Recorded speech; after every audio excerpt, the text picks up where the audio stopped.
teachers, welcome to an introduction to the classroom demonstrations module, I guess I'll call it.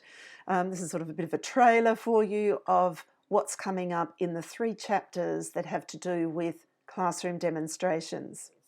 So demonstration, as a noun, a practical exhibition and explanation of how something works or is performed. The purpose of demonstration as a coaching strategy is to enable the teacher to see and hear clear, specific information and steps as they are being performed.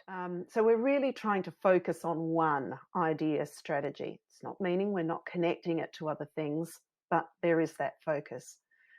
Demonstrations, by nature then, should be short.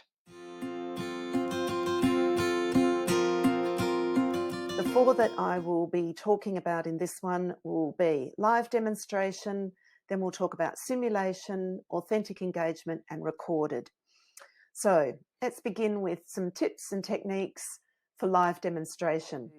So these 2 sheets, one is called a classroom demonstration reflection prompts.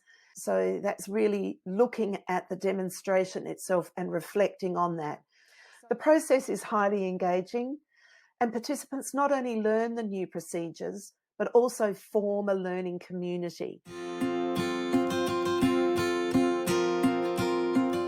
Why is it important for us to look at these and look at demonstration through the lens of these? So if you haven't familiarised yourselves with these continuum of self-reflection, the coach's role and coaching strategies, pause, take some time to read through them and to already start reading them with the thought of, if I'm going to do a classroom demonstration or I'm going to use demonstration as a coaching model, how will this work best for each teacher?